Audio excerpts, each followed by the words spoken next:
Hello, New York.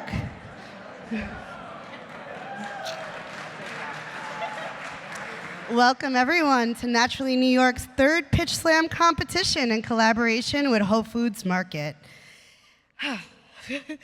It's truly an honor to be here before you today to talk about an organization that is so special to my heart and has positively impacted so many others.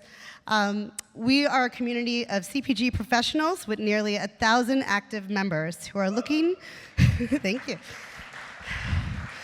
who are looking to bridge connections with brands, investors, retailers, and service providers. We offer a ton of programming, everything from live panel discussions and networking events, webinars, and believe it or not, today is actually our 85th event in just 3 years, which has been attended by over 7,000 people. Pretty wild. I couldn't be more happy to be here today.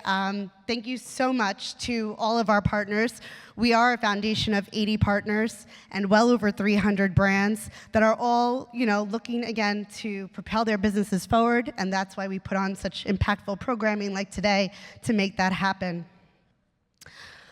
Ooh, that's me. I'd first like to thank all 20 of our partners that contributed to the Pitch Slam today. They brought our prize package up to $150,000 in cash and services.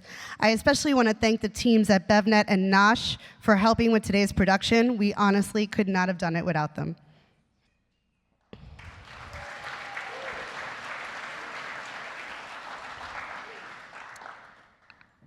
I'm also so thankful for all the industry thought leaders that are always looking to give back to our community, especially the mentors that helped with this pitch presentation, our pitch finalist presentations today. Everyone that is a mentor in the room, could you please raise your hand? I'm going to quickly acknowledge you. Thank you so much.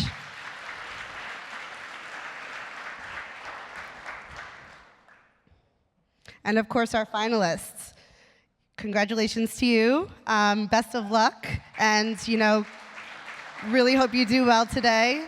Yes, the stakes are high, but I know you guys are going to be doing great. I really am grateful to have grown these relationships with you and, again, provide this opportunity for so many brands in our community. I'm going to now pass over our mic and introduce tonight's MC, the lovely Miss Heather Terry. But I also want to quickly thank our other board of directors, advisors, staff for this amazing journey. I couldn't have done it without everyone, so thank you.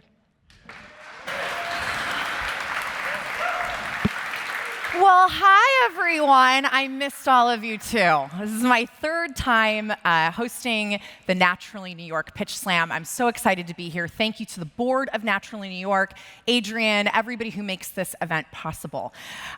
So today is Pitch Slam, and that is always a really special event in our industry because this means we're going to be hearing from what are really like the rising stars of our industry, the brands that are small and scrappy and that are trying to get it done and get on shelf. And a lot of them have a lot of things to say about food and nutrition and sustainability and all of those things. So it's going to be really excited to hear what all of these entrepreneurs are up to today. And I had a pleasure of meeting all of them very briefly before this, and we're going to have a lot of fun, right, guys? 3 minutes is not a lot of time. I have pitched 2 and 3 minutes, and it is a beast. So you guys will be great. These people all love this. It is a competition, yes, but just have a lot of fun, all right? All right, so today, these finalists were determined in a couple of different ways. To qualify for this competition, you have to be a food and beverage brand. You had to have been in the market for at least 1 year and generated over $100,000 in gross revenue during 2023, and be a member of this incredible organization known as Naturally New York, which I think most of you are a part of. It has been narrowed down to these 5 finalists who you'll see here today, and that includes Brooklyn Best, Jack and Friends, Seedly, Strucely, and Whipnotic. I said it right? Whipnotic? I said it right? Okay, cool. I was having trouble with that one. Like, say that 5 times fast, and it's interesting. All right, so we're going to meet our judges, and before we meet our judges, they're all from Whole Foods Market. How exciting is that, you guys? How amazing is that? And we all know, Whole Foods Whole Foods has the ability to catapult a brand to a place that it is looking to go. I can say that from my own experience. I'm the founder and CEO of Good Sam Foods, which launched on shelf last year at Whole Foods, which completely transformed our entire business. So these buyers, team members at Whole Foods, I think they're often the unsung heroes, right? We often are throwing ourselves in front of them as brands, and we're going to talk a little bit about that today with them. We're going to get all the dirt on what goes on behind the scenes. But, you know, they have a really important role in this, and they're often those unsung heroes. You know, they don't realize just how important their job is. For brands like mine, who work with farmers directly on the ground, the impact is massive, right? For some of these brands that have families involved or they hire their local communities, the impact is massive. So I want to give it up for Whole Foods because they are a real cornerstone of our whole entire industry, and just thank them for being here. So let's meet these fine people who are going to be listening to 3-minute pitches, and then we'll do 5 minutes of Q&A after. It's quick, fast, and furious. So the first judge that we're going to welcome to the stage is Charlie New. He's the principal category merchant of refrigerated beverage. Welcome to the stage, Charlie. Come on down. It's like The Price is Right. You got to run, baby. You got to run. You got to run. Let's go. Let's go. Let's go. Charlie, you've been at Whole Foods a while, yeah? How many years? 13 years. You guys, he's got some stories. We're going to get some stories later. I like it. Okay, cool. Thanks for being here. Thank you. All right, the next judge, Ellen Gora, investment principal at Whole Foods. Come on up. Ellen, yeah, run like Price is Right. Yes, I love it. I love it. I like it. We're going to talk about it later, Ellen, but you were a demo girl for a while, right? I was. Do you want, maybe we'll just talk about it now. Okay. In 2008 or 9, I was in financial services in New York, and Monday through Friday at least, sometimes Saturday. And my mother had just been admitted with her organic shampoo business, small business, first-time entrepreneur for her in her 60s, to Whole Foods, Northeast region.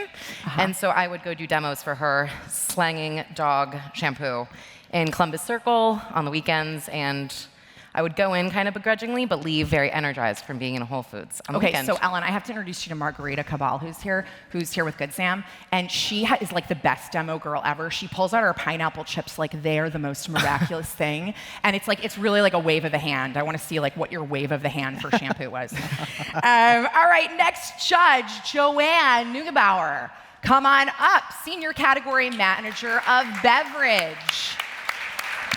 Joanne, I need to see you running, girl. Come on, come on, come on, come on. I'm supposed to. I think John goes here. It's a long way from there, It is a right? long way.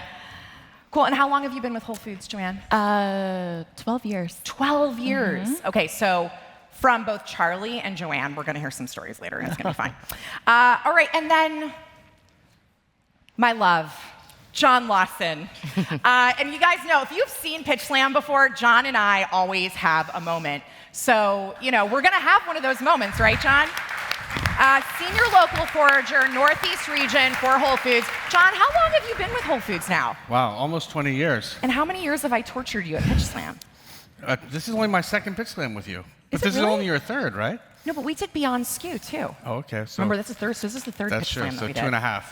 It's old hat, you guys. So there's going to be some magic here. Okay. Definitely. So welcome to all of you. Thank you so much for being here. I know you guys have a lot to do, and it's overwhelming to work with so many brands and so many categories and doing the things that you guys do.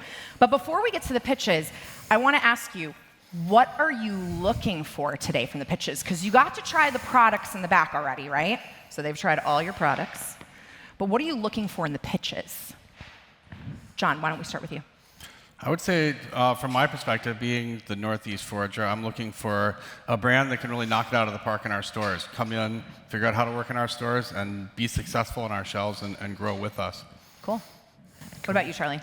Yeah, I think I'm looking for someone who understands who their customer is and the general need state that they have and how they're going to really sell that to the customer. Okay, let me know if you guys need to change your slides after this, okay? All right, what about you, Ellen? I'm wearing my investor hat and thinking about potential return on investment with their products and their brand and their company, and if they have a path to get there. Cool. All right, what about you, Joanne?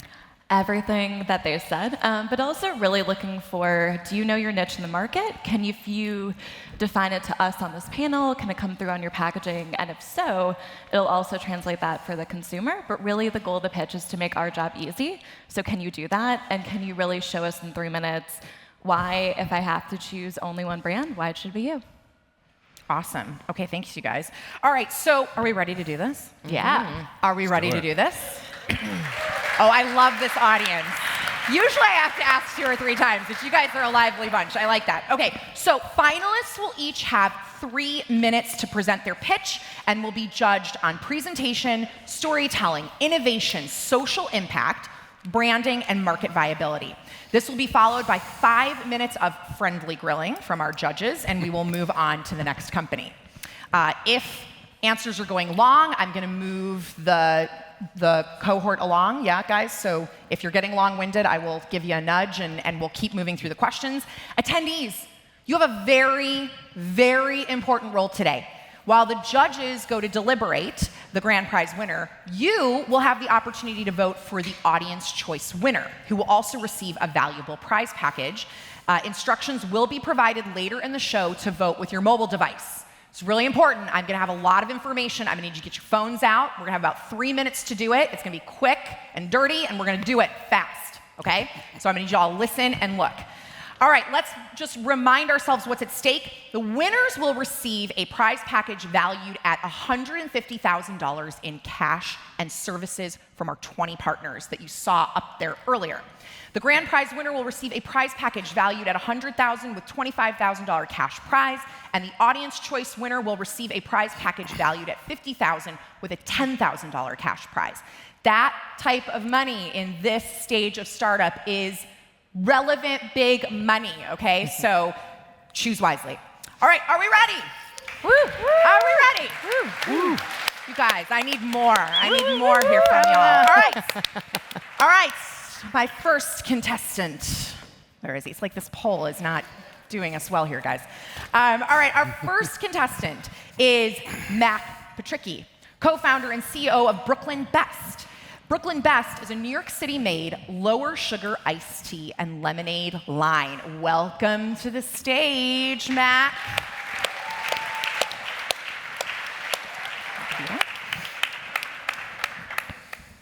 Hello? Oh, there we go. Hey, how's it going? All right, my clock's starting. Hi, I'm Mac Patricki. I'm the founder and CEO at Brooklyn Best Iced Tea and Lemonade. Okay, slides. Okay, there we go. They didn't tell me to use this. We are born and raised in New York City, so Brooklyn Best is a not too sweet iced tea and lemonade line, founded in 2020. Me and my co-founder started the line out of a bagel store in Brooklyn. So started as a pandemic project. Within the year, quickly pivoted into a full-time gig. We spent the next year or so in a Sprinter van, moving up and down the streets of Brooklyn, selling into as many bodegas, independent supermarkets, pizzerias, bagel stores, cafes, bars, restaurants. Anywhere we could really get the product in we felt was a good fit, we got it in. So as we got into market and why we did it. So basically there are 2 main buckets here. There were sort of the legacy brands that we grew up drinking, overly sugary, zero fruit juice. Some had artificial colorings and flavorings, even high fructose corn syrup. Then on the other side were sort of these newer brands that we started to sit by. Packaging was great, everything looked good. We just felt the taste wasn't quite there, low fruit juice, but also sweeteners such as stevia, monk fruit, and agave, which, you know, one side too sugary, the other side we felt the taste wasn't quite there, so that's where we hit it right down the middle. Brooklyn Best, real fruit juice, lower dose organic cane sugar, and all natural tea.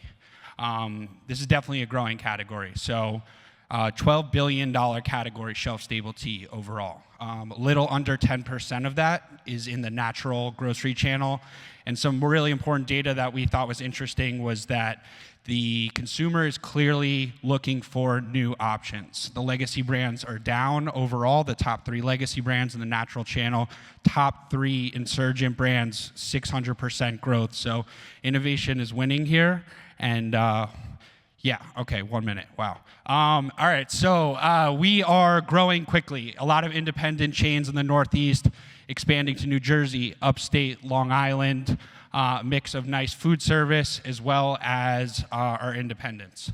Where are we going from here? So we are finishing up our seed round right now, targeting the natural channel for sure, a mix of both broadline and DSD with tons of ground support on the merchandising channel, as well as demoing and leveraging our social media partners as well as our own Instagram to drive traffic to our new retailers. So we are definitely expanding, but definitely targeted, methodical, region by region. So that is Brooklyn Best, lower sugar iced tea and lemonade. The SKU we are presenting today is our peach half and half, which is half peach tea, half lemonade, 12 grams of sugar. Thank you very much. Appreciate it.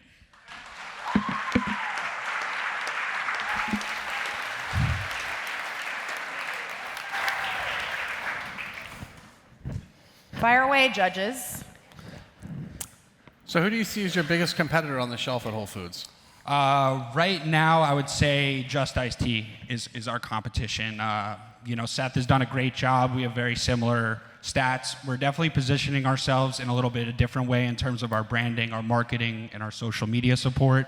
But I would say in terms of like ingredient panel, that would be our closest. They're using a mix of cane sugar and agave, whereas we're purely cane sugar. Cool. Yeah, I'm curious, in a segment of the business that's pretty saturated, how do you intend to differentiate and bring in incremental customers instead of trading customers over? Yeah, absolutely. So we feel that people have actually kind of shifted away from the iced tea category, due to the high sugar content in a lot of these widely available brands, especially in the conventional channel. We are confident that we are able to gather consumers by sort of a return to the classics, right? It doesn't always need to be these complex ingredient panels with all these different sweeteners and 0 calories. So I think just classic flavors, classic ingredients will really kind of draw people in for trial and then again for repurchase. Cool. You said that you're raising your seed round or almost finished with that. What's the use of proceeds? So we will be using mainly for production, but also scaling marketing and personnel. Again, as I mentioned, sort of the ground support, whether it's merchandising companies that we leverage or marketing partners, social media partners like micro-influencers, macro-influencers, to really target like the regions that we're going into and ultimately drive, whether it's Gen Z or whoever we're targeting, into the actual retailer to trial the beverage and purchase from there. Thanks. With the item and the comparison to Honest Tea, beyond marketing, what else are you doing either in a retail partner or external to say you can either try both? Because right now it still sounds like your consumer is the old Honest Tea, now new Just Iced Tea consumer. Mm-hmm. And so then, kind of Charlie's question, how are you growing that category, or how is your demographic maybe different than that Just Iced Tea consumer? I would believe that there's, I feel like for the Honest Tea, Just Iced Tea, it's more like an organic, targeted consumer, whereas we're actually sort of targeting that consumer as well, but maybe sort of the younger consumer that's looking for more of a culture brand, For example, like the poppy drinker, I would say, is not always like a gut health fanatic, right? They're maybe drinking it because they see it on TikTok or Instagram or, Super Bowl commercial. I don't think we have money for that, but, I would say, yeah, there's sort of like this renaissance of like culture brands, right? And I think we can try to capture that, especially with the money that we're raising. Who is that like marketing person? I saw you put there were 3 people in their Instagram, but who are you targeting for marketing and social realms? I would say that there's a mix of people, both local and regional. Mainly, we've been for sale in the New York City metro market, so it's been like sort of geographically focused, and we'd like to keep applying that to, like I said, new states, new regions as we open up and be able to support our retail partners in that way. I've got one more. Sure. You said you started in a bagel shop, right? Yeah. I'm just curious. What made you want to? What makes you excited about this? What made you want to do this?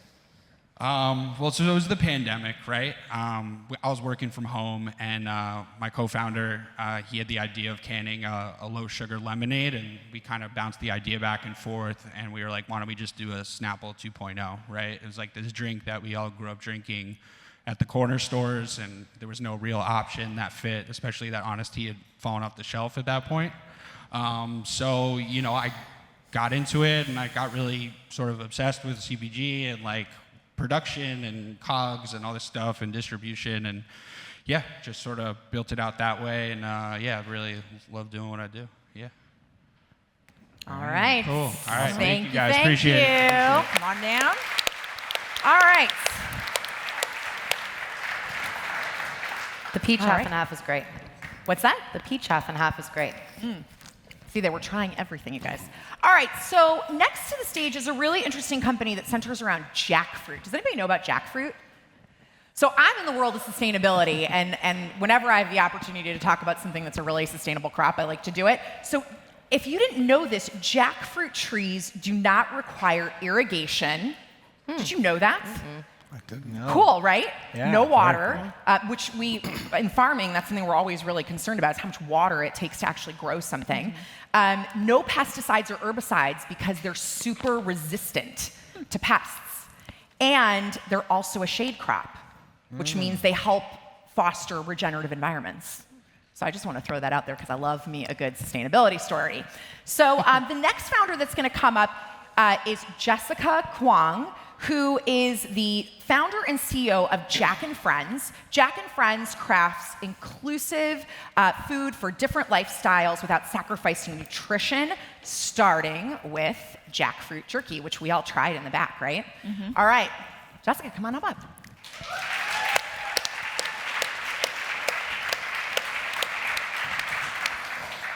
Have fun.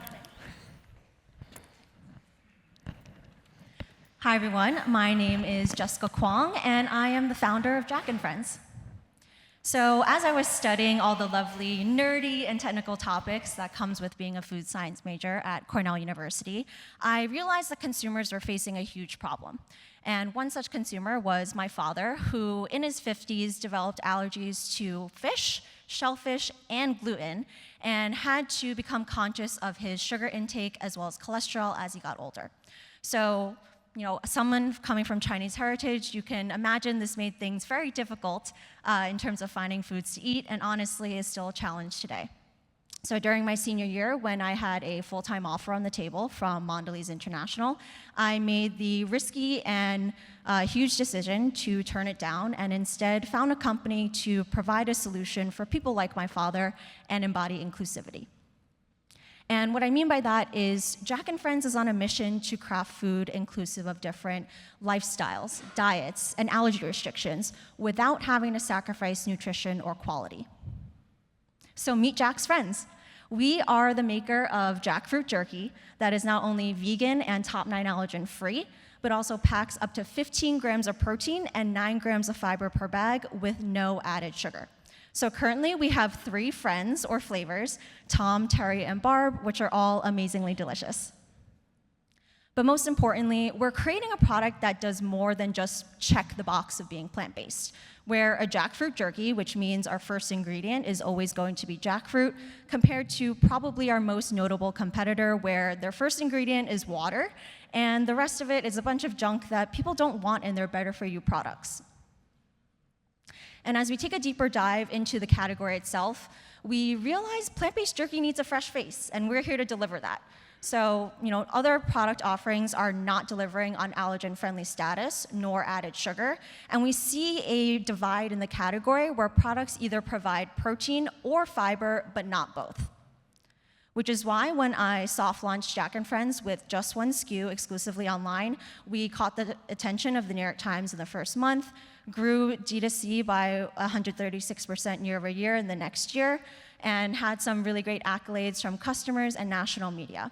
But what I realized is to take the next step, we needed to refresh the brand and participate in trade shows with the ultimate goal of expanding in retail, where 80% of food is still bought in store.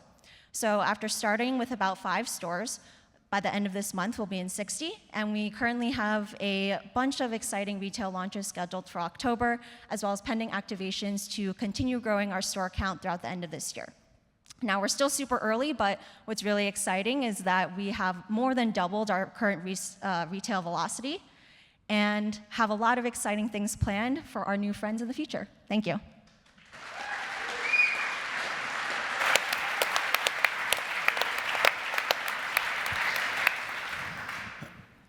So Jessica, I have a question about the branding itself. So Jack and Friends, do you, and I don't want to put the cart before the horse, but do you have concerns that, by building a brand around Jack specifically, that you're limiting yourself to jackfruit as you develop a brand? No, really great question. The goal of the brand is to not just stop with jerky, which is kind of what I alluded to at the end. So we do already have plans to expand to additional product lines that still use jackfruit as the hero ingredient, but still capture different parts of the eating occasion and lifestyle of the consumer. So we're pretty confident that we can expand and create a really large portfolio with the Jack and Friends mission. However, if we come across other products that maybe don't necessarily use jackfruit, it definitely doesn't preclude us for creating a subsidiary brand or a sister brand that, really satisfies that inclusivity mission, but maybe uses different innovative ingredients as well. I would love to know a little bit more about the customer demographic for your product and how you're thinking about them as you launch this product. Yeah, it's actually interesting. So I think when I first launched, the initial reaction was like, okay, vegan jerky, our customer is going to be vegan and vegetarian, like easy peasy.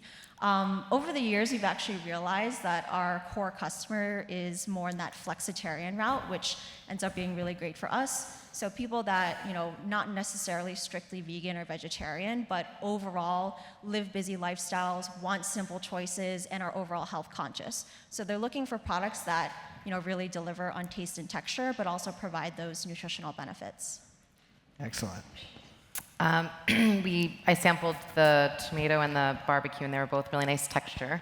Tell us about your manufacturing. Where do you manufacture, and any challenges that you see kind of with this ingredient? Yeah, definitely a long road to scaling up manufacturing. I actually used to make all the jerky myself in a commercial kitchen in Long Island City. Thankfully now we have a manufacturing partner based in the Midwest that makes a ton more jerky than I could with my 2 hands. But with a unique product comes more unique manufacturing. However, coming from that food science background, I was very intentional about creating a process that was able to be scaled on existing production lines compared to some other like plant-based or food tech companies where you need like custom equipment that are millions of dollars. Mm-hmm. Thanks. So my question is a follow-up to the customer. Because it eats more like a meat jerky than it does like a vegan jerky in terms of like bite and texture, and kind of what you talked about with the flexitarian consumer. How is your marketing or how is your product pitch shifted to really be either more inclusive of that flexitarian customer or help potentially drawn vegans could have a negative reaction because the texture is so close to a beef jerky, that kind of like the Beyond Meat analog, that how have you kind of directed your marketing to it eats like a beef jerky? No, really great question, and thank you for the compliment on our texture. Yeah, I think like in any of our copywriting or marketing in general, we really try to drive home the point that we're an inclusive brand, and yes, we are a vegan jerky, but it doesn't mean it's only for vegans. So when we compare it to jerky or other products, we really highlight the chewable taste and tear and texture of the product, and kind of different alternative uses for ways if you're looking to get creative outside of a snack. But really just trying to keep the messaging more broad and honing in on the actual product characteristics rather than siloing ourselves into like a very niche customer. And how have you responded? I think a follow-up to that is, have you gotten any negative feedback from more of that like core vegan consumer, essentially, who, because I know that was a critique for a while of like the Beyond Meat. It tasted too much like meat, right? And so have you gotten any of that feedback, or is it the response been mostly positive? Thankfully, no, which is great, and I'm sure as we continue to grow, like normal distribution, I'm sure we'll get some feedback that we're not so happy with. But yeah, people have been really liking the tear and the texture. And I think because our ingredient list is so clean, they appreciate kind of like the flavor profile standing out instead of what people associate with like meat flavor almost. So that's really helped us a lot. And people, again, kind of like are more drawn to the nutritional aspect, especially when they're comparing to other products like Beyond Meat or other snacks that they have maybe tried in the past and didn't really like. Cool. Awesome. Thank you. Thank you so Wouldn't mind Jessica handing the mic off over there. Pretty good so far, right, guys? Not too shabby. Not too shabby. So Charlie, I wanted to talk a little bit about what we were talking about backstage, which was like the length a brand will go to get into Whole Foods. Oh, like, boy. what is the longest anyone has gone to get into Whole Foods? The longest they've gone in terms of time? Yeah, like, no, just like, the what most did they extreme. do that was like, oh, Yeah. oh no. Sure. We could be here for a while, but Just one. one. Adrian's giving me a dirty look over there. She's like, Heather, speed it up. Well, we'll keep it quick then. I used way back in the day, I used to work in private label, and one of the categories I managed was pet food, and so it was actually one of my very first meetings, and a guy came in and was talking about the wholesome nature of this dog food, and started to open it. And sure enough, he pulled out a spoon and started We eating all it. see where this is going, right? So that's probably the most drastic thing I've ever seen. But I've also seen some really pleasant things. Someone brought donuts in all in the shape of my name. And had them sent That's cool. to the John, I'm office. going to do that for you next So time. donuts We're getting are a better. donut wall that just says John There we go. with love from Heather. I think I got circles Is that in my okay? names, Can we do that? Yeah. Okay, all right. All right, good. Take Well, donuts. okay, so we all know the lengths that a brand will go to get into Whole Foods, right? All right, well, with that, let's see how far Mateen will go. Yeah. Mateen, how far do you want to go? Very far. He wants to go very far with you all right? So we're going to welcome to the stage Mateen Puyafar, co-founder and CEO of Seedly.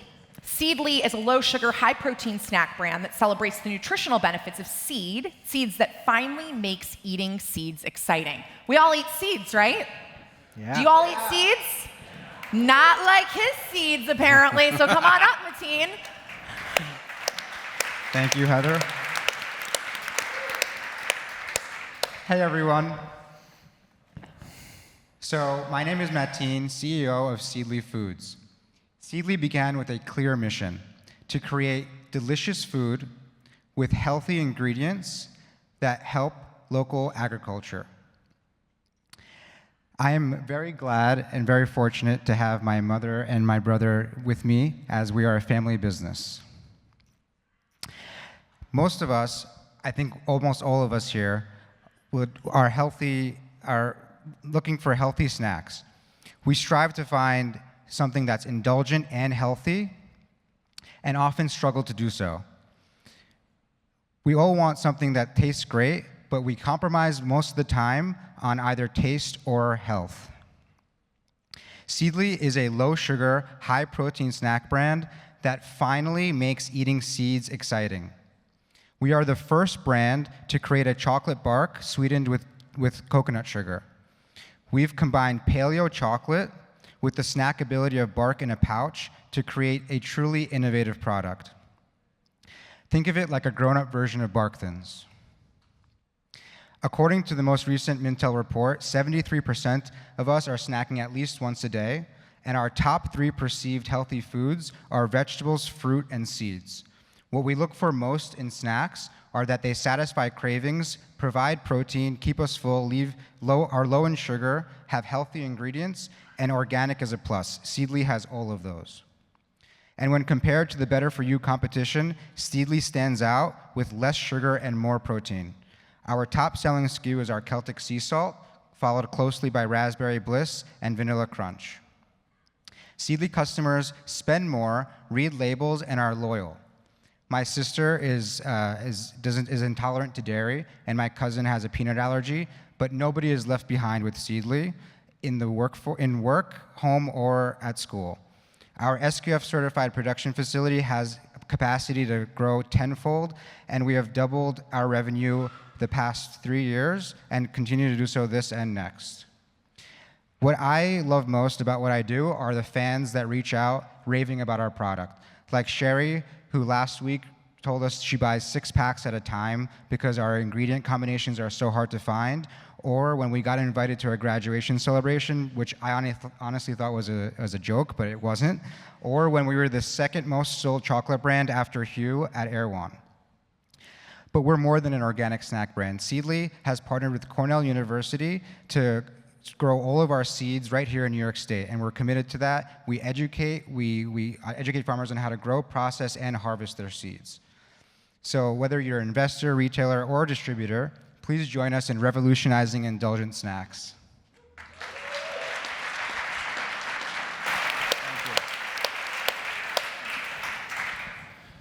So going into retail, what do you see as your biggest obstacle, or what has been your biggest obstacle, and how have you overcome that? I think the biggest obstacle is reaching the right consumers. Basically, Whole Foods is our consumer base, and when they say, what lengths have we gone through, we've tried to get into Whole Foods for 5 years now plus. Our customers are continuously telling us, this is where we shop. We see that, especially with Erewhon being one of our best accounts, and I see the consumer, and Jimbo's as well, I see that consumer at Whole Foods. Yeah, so I think it's clear that bark thins is your biggest competition. Am I Definitely, right yes. in thinking that? I'm curious how you plan to tell the story of being the healthy one in a category or a segment that's already perceived as healthy. Yeah, that's a great question. I'd say, first of all, we have 50% less sugar, so we're screaming that on the packaging. We have 5 grams of protein, screaming that, so it's more than double bark thins. But at the same time, I see the category as a bit sleepy. I think flavors can be innovated in a much more interesting way. I think the product can even look a lot more interesting than it does now, and we're very excited to take it there to the next level of bark. Speaking of next level, so tell us about your current team and maybe what team you'd need in place to bring you to next level or to really grow. Sure, yeah, so my team is consisting of me, my mom as a co-founder, and obviously my family, plus we have fractional help and people who help us in production or with marketing. So I think as the company grows, we're looking to bring on more people, but for now, we're comfortable to grow 2-3x where we are with our existing team. Okay, is your mom here? She couldn't make it today. She's gonna call me probably asking what happened. We're a big pro mom on this stage. Yeah. So one of my questions with it, I really appreciate the local ag piece. And so 2 things, one, how are you really talking about it? Because I did not pick that point up looking at your bag, and it seems to be a strong part of your mission. And then kind of the bonus to that is that production scalable as you want your company to grow? Yes, it's scalable when you're small, but kind of as you grow, are you still going to be able to keep that as a core part of your company? I'm sorry, I missed which part of the ad piece? Sorry, the question is, one, kind of how are you telling consumers about this commitment to sourcing locally in New York for the seeds? Yes. And then with that, as your company grows, what is the plan to make sure the production grows with it? Yes. Kind of, they both can scale in tandem. So that may have been too many questions, but it's a good that's what I was question. Yeah. wondering. So we're fortunate to have Cornell as a partner because they do a lot of work with New York agriculture. And for example, hemp seeds is one of their biggest initiatives right now, bringing more and more farmers into growing hemp as a new crop. Because it's been outlawed for almost 100 years, there's a lot of opportunity there to educate farmers. And it's not only a delicious and most nutritious seed, but it's a great rotational crop. So farmers are incentivized to grow it between harvests of other plants. It rejuvenates the soil, it's regenerative. So I think we have opportunity to at least source a very large majority of our seeds from New York State. And as we grow, we can tap into other states who have similar universities that could help teach farmers and continue to scale. Cool. And then how are you informing customers about that today? Like, where are you talking about on social media? I didn't really see it on pack, but then kind of like, how are you sharing that message? Because I think that's one of your unique attributes. Yeah, so we haven't shared it on pack yet because it's still very fresh. Okay. It's something that, because the industry has been like outlawed and basically dormant for so long, everything is from the ground up. Like, they're finding the right variety of seeds, they're finding the right processing equipment. So it's all like pilot right now. Okay. And once we have like the green light that this is something that we can do and print like hundreds of thousands of bags saying we're doing it, then we're gonna definitely like scream it very, very loudly. Cool. All right. Thank you, Mateen. Mateen, we have so much to talk about.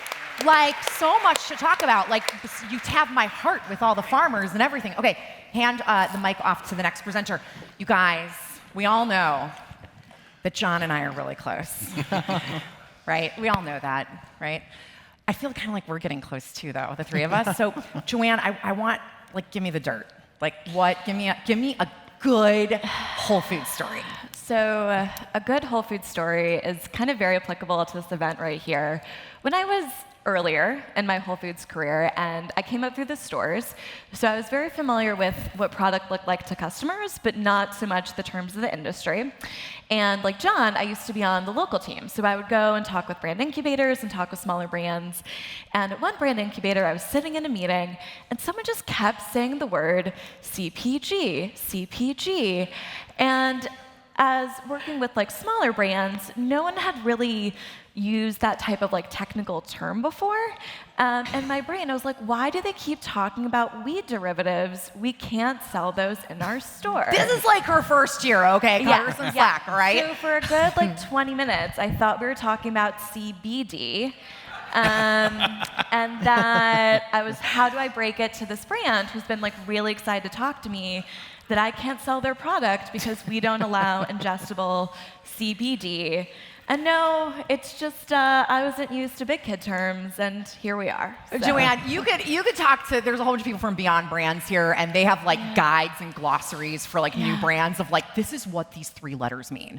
Because otherwise, like, how would you ever know? Yeah, and you sit through 20 minutes, really in your head, just being like, man, did they like not look at our website? Am I the only one that's hearing this? I love that. So I love that. Y'all have seen it all. But that was a fun moment. But yeah, we've gotten better into the John, lingo. also, I know I said like we were all friends, but like we're really close. Very close. Okay, cool. All right. Always. I just didn't want him to get jealous because we have like a special relationship in Pitch Slam. All right. Okay, we're gonna bring our 4th contestant up, Adrian Lovekin, founder of Strucely. Strucely is redefining yesterday's granola with a unique blend of superfoods and no added sweeteners. Now, we tried this in the back, and what I thought was so cool about it is that you could have this on anything, right? Like I could see myself putting on an omelet or a salad because she's got like savory and sweet. She's gonna tell you guys all about it. Welcome to the stage, Adrian.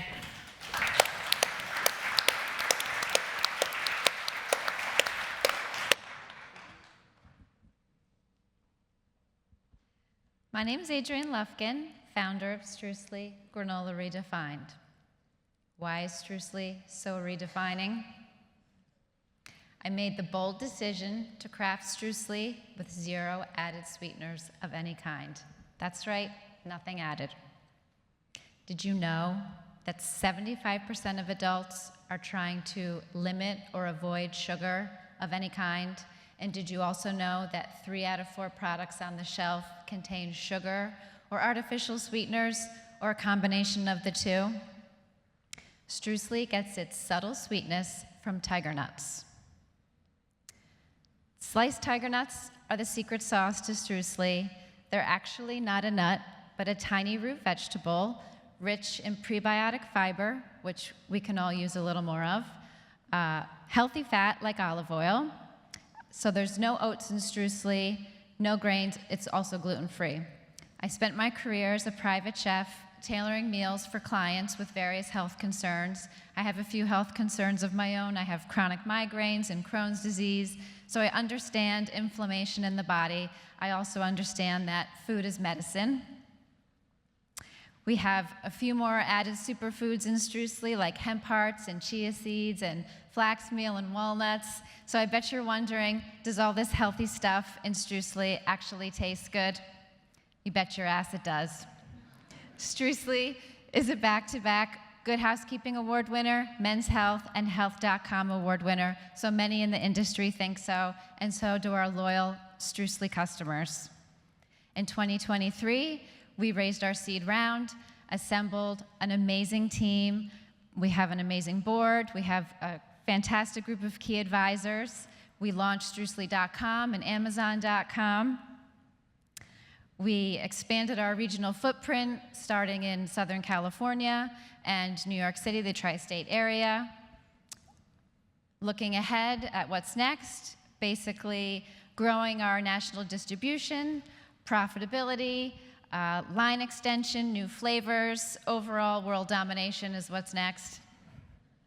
So we know Streusely tastes amazing, we know it's good for us, we know it has the nutritional benefits that our country and consumers are demanding.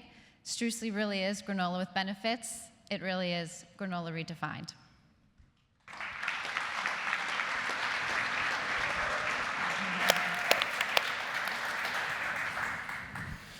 So can you tell me a little bit about the brand name? Like, what is Streusely itself actually? Streusely is a word mash between streusel and muesli.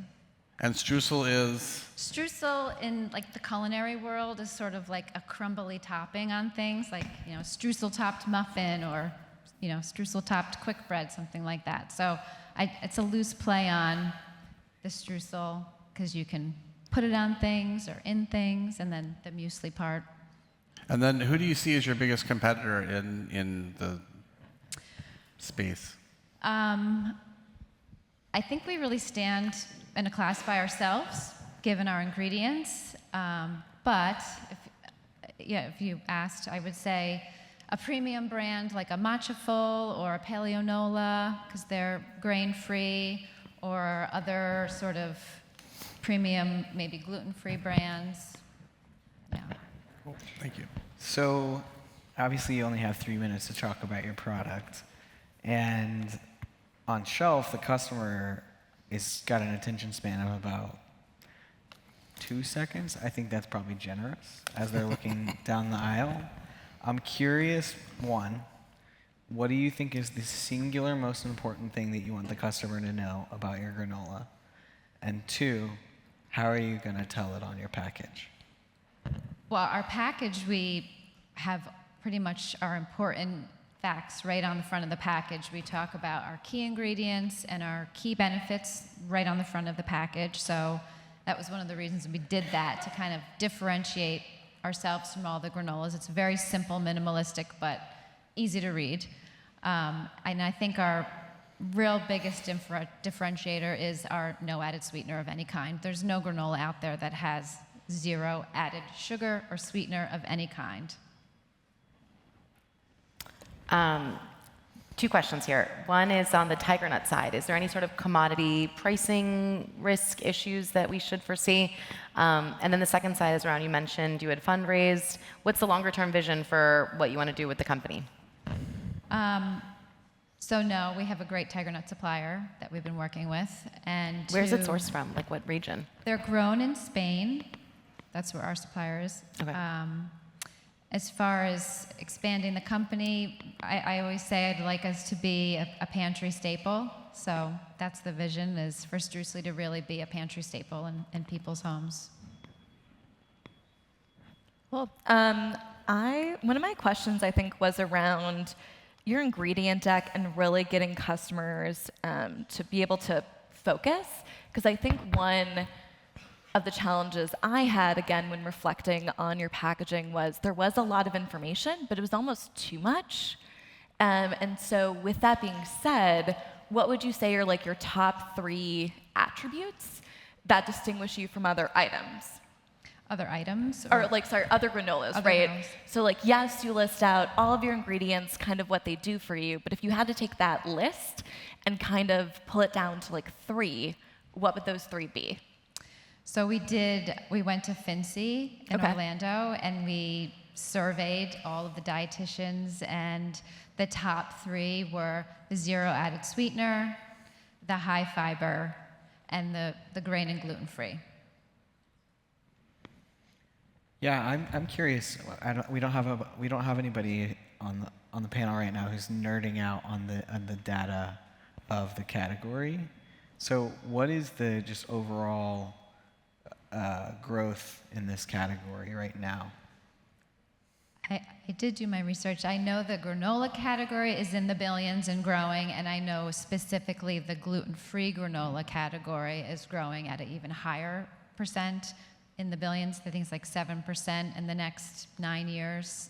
So we got those two covered. Cool. Okay.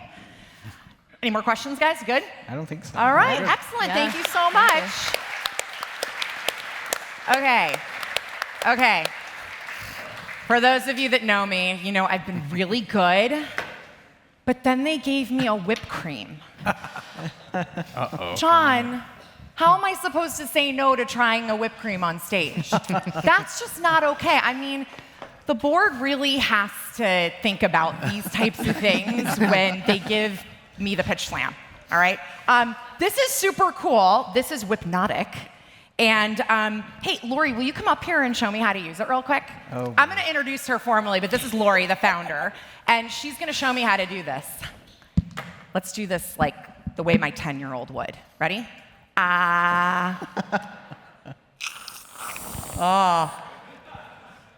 Are you jealous, John? Are you jealous? A little bit. I don't want to sugar You crash gotta on go get him stage. some That too might now. not I'm be a good sorry. look. I know I'm breaking the rules, Adrian. I wasn't supposed to do it, but it's whipped cream, Adrian. Come on. Here, can you give them all a little bit? I'm serious. Yes, all down the line. It's not Start fair at if that I end. do it and you guys don't, right? Bring it on. Yeah. Here, go, give all of them. Come on. I mean, Take a little. Sure. I couldn't not do it. It was like just the right A CPG thing wet to t-shirt do. contest? Oh my God. Go, Ellen, come on. Show me, like, really get them. Really get them. All right. Okay, this is, thank you. We had to have a whipped cream part. Adrian, do you want to come do some too? Because we can make it happen. No, you're okay. Well, maybe when we're doing the check. Okay, so Lori, you are going to be next. Lori Gitomer, co-founder and CEO of Whipnotic, and Whipnotic. I'm saying it right. Now I'm like questioning myself. You got it. Whipnotic, hypnotic. It's like I'm being hypnotized by the whipped cream. It's a revolutionary brand that swirls all natural fruit juices and flavor essences into rich whipped cream. I'll be back with this, you guys. As experienced already. All right, take it away. All right. Hi, Naturally New York. I'm Lori Gitomer. I am the co-founder, CEO of the new revolutionary whipped cream company called Whipnotic. Growing up, my favorite food was always whipped cream. I was the child who piled it high on top of my ice cream, high on top of my pancakes. But as I grew up and the world around me changed and modernized, my favorite food pretty much remained exactly the same. I was determined to create a version that was inspired by the baristas in the coffee houses and the milkshakes in the milkshake parlors, where the baristas were swirling color and flavor into the whipped cream, creating a treat that was more fun, more versatile, and more high sensory. So I phoned my best friend, my sister, who's also a food scientist, and together we, the Whip Queens, created Whipnotic. At its core, Whipnotic, it tastes more like homemade whipped cream. It's free of high fructose corn syrups, no artificials, no long chemical preservatives. Instead, we're made with real cream, natural vanilla, and just a touch of sugar. But the magic is in our patented swirl technology. We fill our nozzles with all natural fruit and flavor essences. And when you push the button and swirl, it sprays color and flavor into the whipped cream, making you your very own barista. The result is a treat that's only 15 calories per serving, 1 gram of sugar, and it's keto-friendly, kosher, and gluten-free. We have a variety of flavors in market. I knew I was going to forget to do this thing. We have a variety of flavors in market, but for today's consideration is our top-selling vanilla salted caramel. It's only been 20 months since we've launched, and we've already sold over 200,000 cans of Whipnotic in over 30 states in stores like the Fresh Market, Citarella, Harmon's, ShopRite, and Kroger. In this $1.3 billion category in grocery alone, Whipnotic is now the fastest growing whipped cream brand in both dollars and units. We are moving at 2 times our average competitor, even at a premium price point, driving more dollars to grocery. And over 50% of our consumers are purchasing whipped cream for the first time in the past 52 weeks. Our packaging jumps out immediately on shelf thanks to its fun and vibrant packaging and our custom overcap, which clearly displays our point of difference, our patented technology. You can find us in the dairy aisle and often cross-merchandise with produce, with baking, with cookie dough. Our consumers come to us by ways of recreating their morning coffee and quickly find they can use Whipnotic on top of their ice cream, on top of their berries, or even just by the bowlful. And that's why we're a lot less seasonal than our competitors who tend to only spike 3 times a year over 4th of July, Thanksgiving, and Christmas. As female entrepreneurs and inventors and mothers, we're constantly inspiring the next generation of female entrepreneurs. We're talking at Girl Scout troops, at high schools about the power of innovation and creativity. Help us flip this industry on their cans, and according to our favorite band, Devo, let us whip it real good.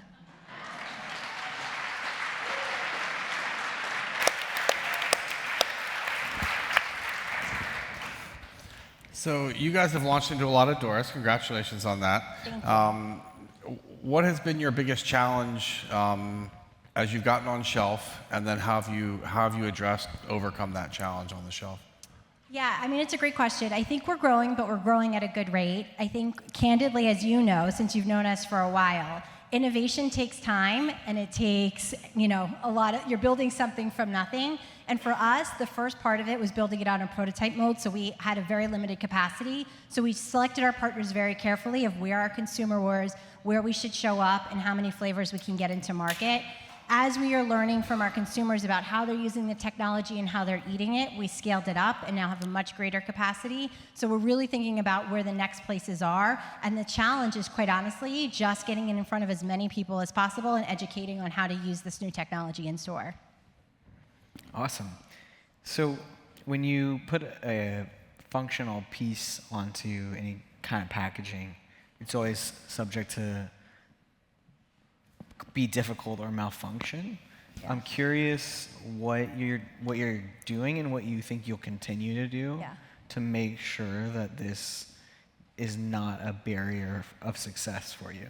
Yeah, I think we look at new innovations as the best test case. The best thing that we can do is listen. And we listen and learn from our consumer. We're constantly evolving and we're constantly iterating on the technology. We launched 20 months ago. We're only about 3 years old, and this is already our second version. What you guys saw was the second iteration of our technology, and the changes we made to the technology were based on consumer feedback.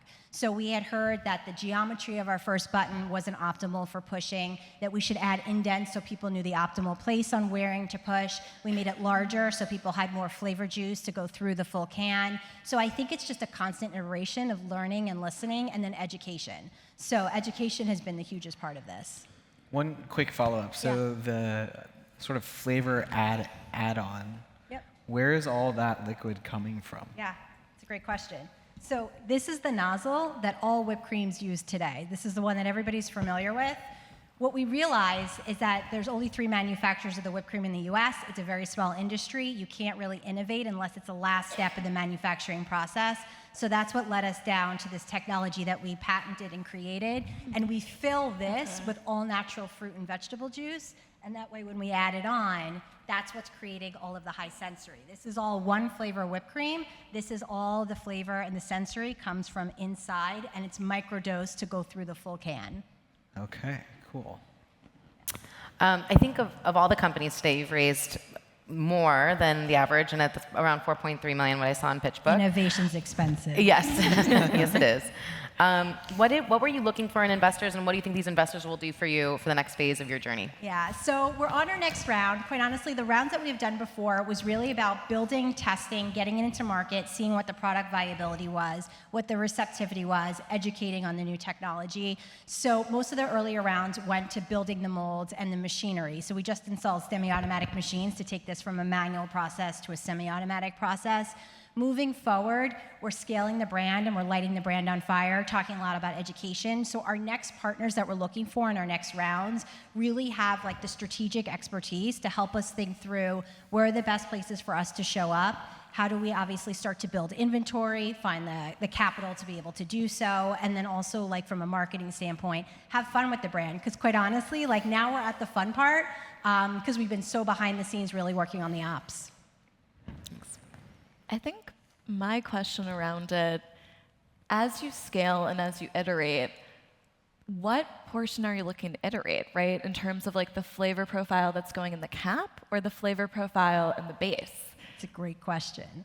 It's going to be a little of all. Okay. So the easiest way for us to create more flavors is obviously to do it by way of the technology. It's ours. We own it. We built a very, very deep moat. We have very good lawyers to protect us, which was what the earlier rounds were for. However, we're also looking at potentially putting flavor inside the can as well. And an example of that are 2 new seasonals that we're in market launching right now. One will be Apple Crisp this fall, where this will be a plain SKU flavor similar to what we have right now, an apple that lives inside the pod, and then also a peppermint mocha. And this will be the first time that peppermint flavor will live inside the whipped cream, and we'll be using our brownie batter nozzle that sits on top to create the 2-in-1 experience. I think moving forward, not only can we start talking about more flavors with blister packs and just selling the nozzle as education becomes more and more, hard to do when people don't know the technology to sell it by itself, but then also potentially looking into the cold foam. Because the truth is, our nozzle works on top of any aerosol, and so I think there's opportunity. We have huge, huge coffee enthusiasts that are finding Whipnotic to make their morning coffees, and so I think that there's more segmentation for us to do within other categories. Okay, thank you so much. Thank you. Okay. Just so you all know, I'm keeping this, and I'll have it at the after party. So if you didn't sign up for the after party, I can't help you. It'll be just like college. Yeah, I'll take that, thanks. Okay, you guys have to go away. Okay. You have a very important decision to make. I will come check on you in a few minutes. Okay. Okay. Charlie's like, okay, Heather. I'll be waiting for you. Seemed a little scared. Okay, have fun, guys. It's going to be a tough one. They're going to start deliberating. We'll see you guys soon. Okay, at this time, everyone listen up. Stop texting, talking to your neighbor. This is very important.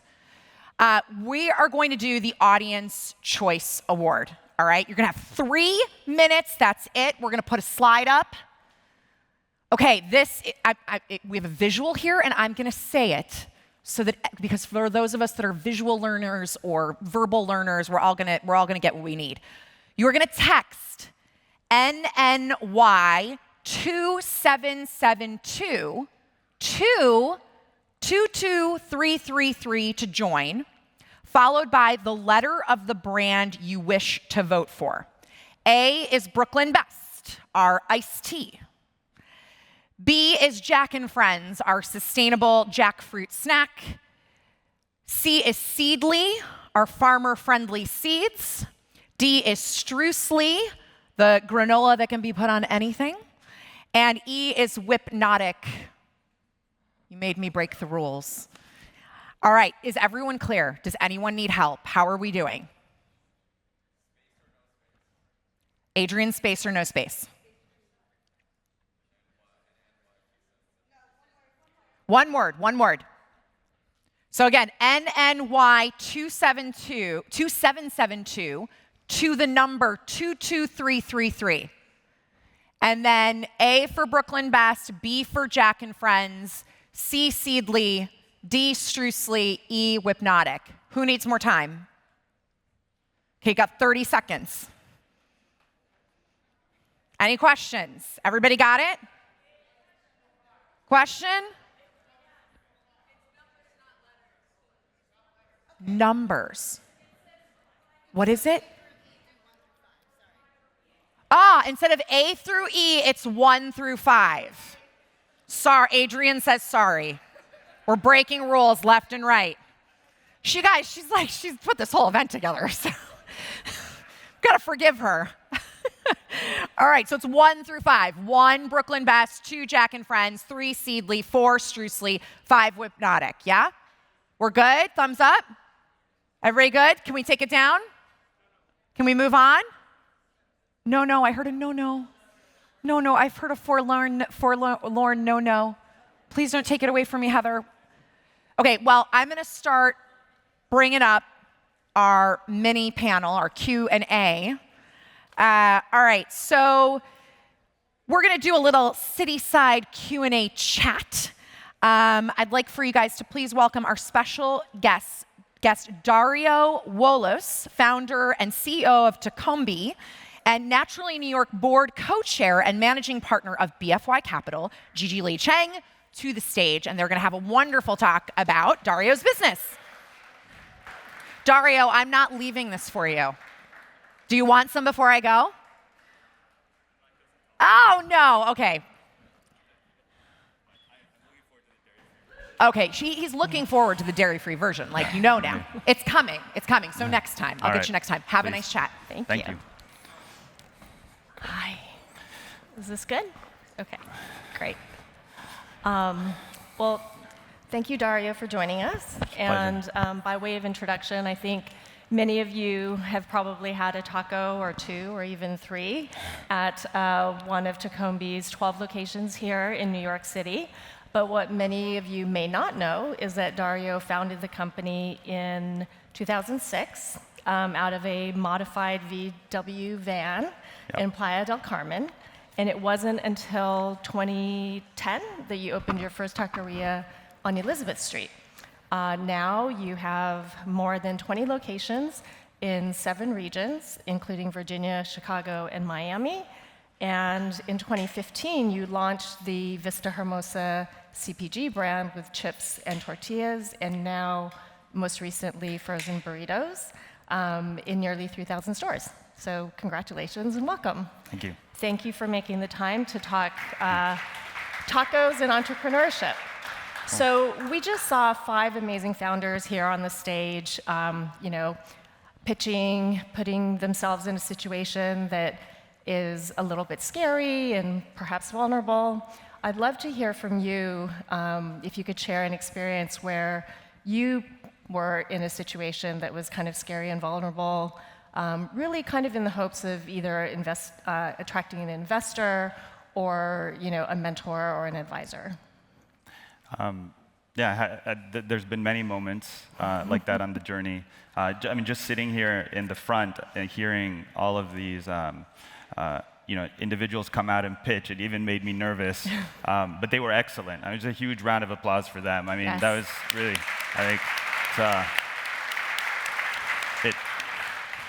it takes a lot of courage, to stand up there. I think over the years, as I've built Tacombi, I had the advantage that in the early days at the taco stand in Mexico, I would stand there and just got used to talking to customers. And I'm naturally, I think, an introvert. Like at a party or any type of social gathering, I'm not really good at small talk. So I think what I learned was just to kind of step out there and extend my hand for a handshake. The hug you gotta be careful with. But I was in London, and I'd always wanted to find people that could help us tell the story, and I saw Salma Hayek. So I stepped up and began my pitch, and then her entourage kind of swept her away just as we had started the conversation. So that one didn't happen, didn't come to fruition. Later here in New York, I was on the way back to our office from the Empire State Building, where we had just opened a taqueria, and I saw Danny Meyer in front of the Shake Shack at Astor Place. And as someone that I admire, I just decided I would approach him and right there and cornered him in Shake Shack and began a conversation that's now led to a beautiful partnership. Amazing. Thank you. What a great story. So as many of us know, entrepreneurship is a journey and not a destination with many highs and many lows. So I would love to hear, maybe your top 1 or 2 kind of pinch me, I can't believe this happened moments. Maybe it's the conversation with Danny. And then conversely, there's also many sleepless nights and kind of pulling your hair out. I don't know how I'm going to get through this. So if you could perhaps share, 1 high and 1 low. So the greatest low by far of the whole journey was March 12th, 2020, when we had to have this incredibly difficult conversation with a lot of people across our company as we shut down in the beginning of the pandemic. And that was just after so many years, and we had cultivated such a beautiful team, to have to face that moment was incredibly challenging. About 8 weeks later, maybe, no, sorry, a little bit more than that, we'd shut down, kind of hunkered down. We were having Zoom sessions daily amongst our team. Therapy really at the beginning, a couple times a day as we were just talking to and trying to figure out our way through this. We looked at the money that we had in the bank, divided it by, I think it was 9 weeks, and said, this is what we have to allocate for each week over the next 9 weeks, and divided it. All of us took salary cuts, and as we ended, got to the end of the cash that we had in our bank account, that pinch me moment was when we got the PPP loan, and literally saved our company, and was able to get back to work. Yeah, thank you. Amazing story. So Takomi is a very well-recognized brand, especially here in New York. I'm curious, tell me why you decided to not use the Takomi name when you decided to go to market in CPG. Well, there was a couple reasons. So as we were getting started in Mexico, one of the things that we really wanted to make sure was that the story of the diversity of Mexico came across. And as we were kind of traveling around the country, from that base in Playa del Carmen, we just started to see that there were all these different parts of Mexico that even, I, growing up in northern Mexico, didn't know about. And we wanted to be able to tell those stories within the context of what we were building within Takombi. And so the first kind of angle was, well, there's storytelling, and what does Takombi mean, and what does that represent? And for us, Takombi really represents Mexican hospitality. What we wanted to do with these brands was be able to take our guests deeper into Mexico, into these stories that just aren't well known outside of Mexico, like how coffee is consumed in Mexico and the coffee regions. The majority of coffee in Mexico is consumed within Mexico, right? It's not a major exporter of coffee. The tradition of juices and sodas, Maya Cola, these are around the country. There's around 150 different bottlers that produce versions of Fanta or Jarritos. And so we wanted to kind of tell that story of juice and fruit flavors that are around Mexico. And so in order to do that, we figured that we couldn't take the Takombi brand into those places. So we wanted to create these individual brands where the customer could actually go there and kind of get closer to that story. The other part of it was in setting up the experience in our taquerias. In Mexico, as in many parts of the world, Coca-Cola, Corona, Maseca, they give small businesses merchandising equipment in order to sell their product. So you'll see Corona tables, or you'll see Coca-Cola refrigerators, Pepsi, to move their products. And so we took that language and incorporated it into our taqueria. And in the early days, we would just put stickers on our products, and as our supply chain grew across the taquerias, we were able to invest more, eventually launching Vista Hermosa, and beginning that journey with one of the first products in our taquerias. I thank you for sharing that, because I didn't know the scope of the story. So now it makes a lot of sense. And I'll say that I'm a very loyal customer of Vista Hermosa, and perhaps not single-handedly, but perhaps I do think I contribute to the velocity of the product, and especially at the Tribeca store. So I think a lot of the people here in the audience are primarily in CPG, and I'm curious, what are the 2 or 3 things that you wish somebody had told you back in 2014 before you forayed into the consumer product segment? there's a lot of things I wish I knew back then. Yeah. Trade spend, deductions. Yeah, I mean, just raise more money because it was a lot cheaper back then, right? It definitely has become a much more challenging environment to raise capital. I think surround yourself with independent advisors as soon as you can. We went really far in our journey before we put in place a formal board. And it's kind of been trial by fire, like learning with the board. And we went big, and we put a 9-person board in place. So it's a large board to manage, and we put in a lot of different perspectives, but kind of did it really just in the last couple of years. And so it's been a lot of learning in terms of how to work with a board and how to learn to use that tool to further your business goals, right? And so I think building that group of advisors and being consistent with them over a number of years so that you can learn how to work with them and grow yourself professionally, I think is one of the things I really wish I had started way back then. Yeah, no. So raise more money and have good advisors around you. Yeah. These are probably like the things that everyone tells you to do. Universal truths for and business. half of us pay attention. Yeah. So the clock has actually stopped, so I think that means that we can just keep having this conversation, right? I do think we're probably out of time, but I do want to make sure that we cover one topic, which is recently you launched the Tacombe Foundation. So tell me, what was the impetus for launching the foundation and what excites you about it?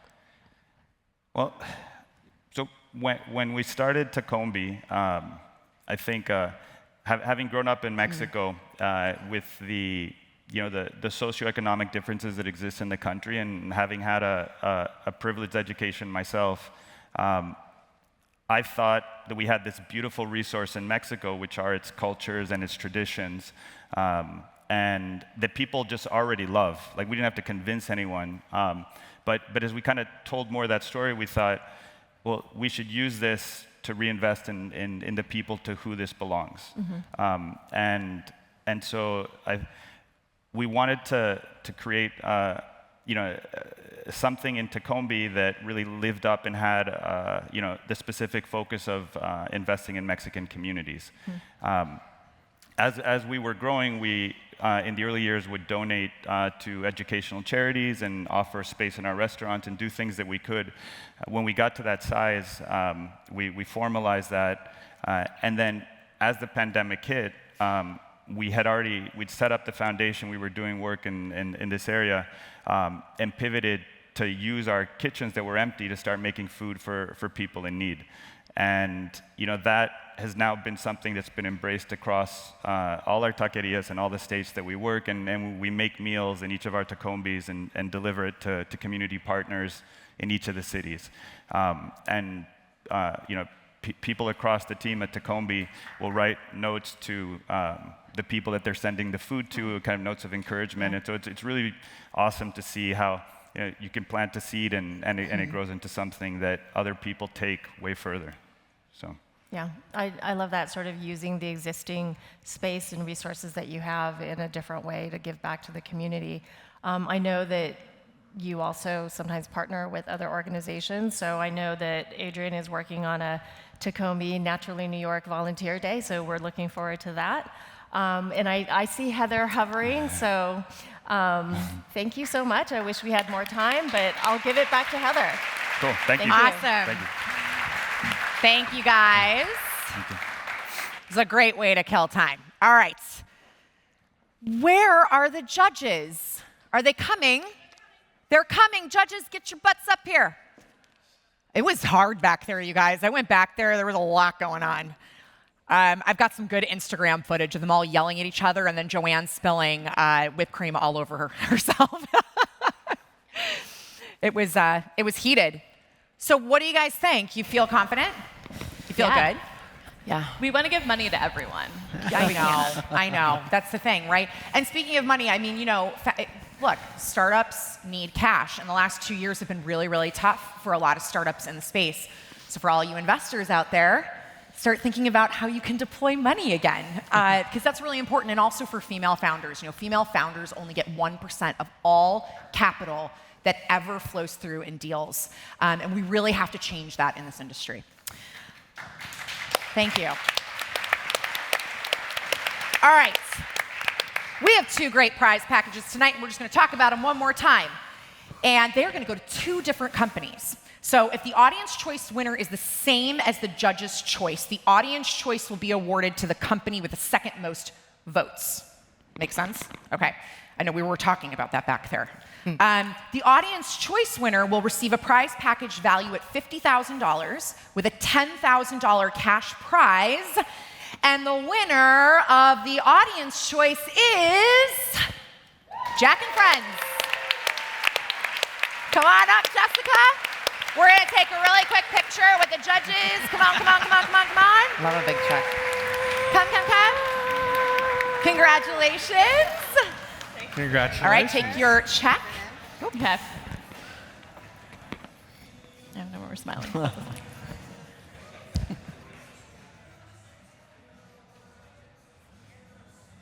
Great. Awesome. Awesome Good job, job. Jessica. Well played. And really awesome job to all the entrepreneurs. I mean, let's just give them all a hand one more time.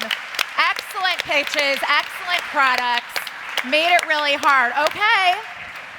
Well, we have one more prize to award, and then our time together will be over. But I really do feel closer to all of you, so that's exciting. There's a all right, happy hour. the grand prize winner will receive a prize package valued at $100,000 with a $25,000 cash prize. And the winner is Whipnotic. Come on down. Like Price is Right. no Come on, come on, run, run, run. Adrian, do we want all of the naturally? No, at the end. At the end. This is just this. Okay. All right. End, Well end. done. All right, let's take a quick photo, and then I have a few announcements. Don't go anywhere. Awesome. Great. Okay, judges. Great job. Thank you. No, don't leave, judges. Stay. You're This gonna is your stay. show. Remember, we talked about this. Yes. There you go. Awesome. It won't Congratulations. fit an ATM, though. Naturally, I was going to say this. The whole Naturally board wants these pants. All of us. You have to tell us all where you got it. You got those. Cool. Okay, so really quickly, you guys, thank you all so much for attending. Judges, thank you so much. Whole Foods Market, thank you so much. Naturally New York, this is always an amazing event.